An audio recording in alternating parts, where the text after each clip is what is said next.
Vážení občania, už túto sobotu vo voľbách budeme rozhodovať o budúcnosti Slovenska na minimálne ďalšie 4 roky. Ľudová strana naše Slovensko 15 rokov v politike nemení hodnoty, nemení názory.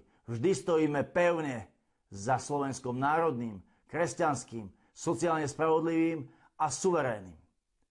Tak ako v minulosti aj dnes jasne hovoríme, je najvyšší čas vystúpiť zo zločineckej organizácie NATO, vystúpiť z Európskej únie. Je najvyšší čas opäť postaviť slovenské rodiny na prvé miesto v našej spoločnosti. Je najvyšší čas začať chrániť ľudský život od počatia až po prirodzenú smrť. Je najvyšší čas chrániť naše deti pred zhubnou bruselskou LGBT a gender agendou. Jednoducho je najvyšší čas voliť ľudovú stranu naše Slovensko číslo 21 Kotlebovcov. Zvlášť sa prihováram tým, ktorí vo voľbách zvažujú voliť hnutie Republika.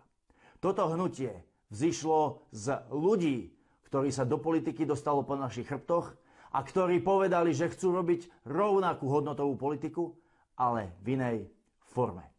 Žiaľ, dnes už svoje hodnoty zrádzajú. Dnes už Milan Uhrík a jeho lokaji nechcú vystupovať z Európskej únie, nechcú vystupovať z NATO, chcú Európsku úniu reformovať a prípadne vypísať referendum o vystúpení. Ale toto referendum pre nich nie je ani otázka dňa, ani otázka najbližších rokov. Čiže povedzte mi, chcete vystúpiť z únie alebo nechcete vystúpiť z únie? To len aby sme si ujasnili na začiatok. Veľmi krátka otázka. Aby som mohla pokračovať ďalšie. Chceme úniu zreformovať. Vystupovanie z Európskej únie v súčasnosti nevidíme ako reálnu možnosť. Referendum, lebo to je dôležité, aby sme vedeli, že či nejakým spôsobom chcete ešte v tom ďalšom volebnom období, keď sa vám nepodarí tá reforma, lebo je to veľká inštitúcia, častokrát to tam trvá roky, iniciovať referendum o vystúpení. Alebo až v tom ďalšom. To nie je teraz téma najbližších rokov určite.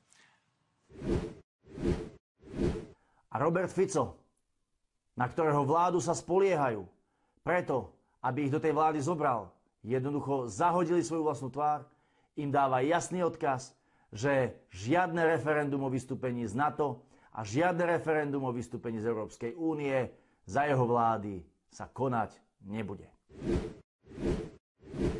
Republika, pán Uhrík, veľmi radi by spolupracovali so stranou Smer. Čiže, ale oni na jednej strane jedným dýchom hovoria, že budú iniciovať referendum za vystúpenie Slovenska z NATO. Ale na to sme už reagovali miliónkrát. Tak môžete milión prvý, nech sa páči.